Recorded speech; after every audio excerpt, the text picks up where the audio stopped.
Hepatitis C is an infection of the liver which is caused by the hepatitis C virus, or HCV.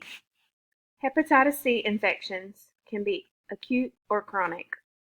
Chronic hepatitis C can result in serious or life-threatening health problems, such as cirrhosis of the liver or even liver cancer. Those who have chronic hepatitis C may have no symptoms at all until it has resulted in advanced liver disease or cancer.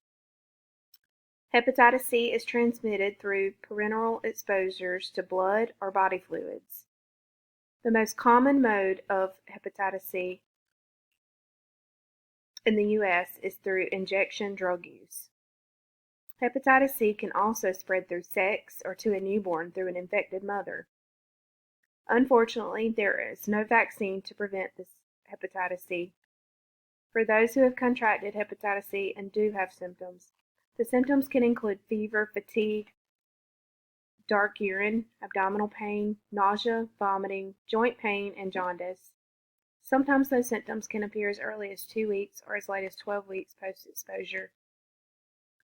Hepatitis C virus infects around 2.4 million people in the United States.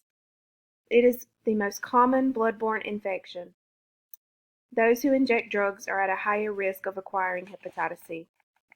The number of new cases in this particular group of people has steadily increased since 2013. Another population group that is more at risk of acquiring hepatitis C are infants who are born to an infected mother. New cases for this population have been on the rise as well and occurred among these 20 to 39 years of age. All pregnant women should be screened for hepatitis C. About 4 in 100 women who are infected with hepatitis C will pass it along to their baby. The baby will then need to be tested when it is 18 months old in order to receive proper medical care. As nurses, we have an obligation to act ethically and justly to all patients. All patients, regardless of their background, have the right to proper medical treatment. Nurses should never treat a patient differently because of lifestyle choices such as drug abuse or unsafe sexual practices. Nurses should never discriminate against the patient because of fear of contracting hepatitis C. Standard precautions should always be used. This includes proper hand hygiene, use of PPE, sharp safety, and safe injection practices.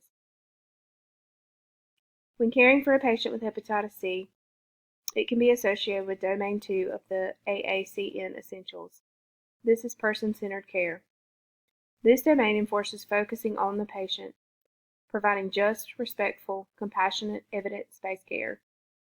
Ethical decision-making skills should be utilized in the treatment of those with hepatitis C. This means not allowing barriers to exist between the nurse or the patient, including judgment of those who have a history of drug abuse or unsafe sex practices, and the fear of treating them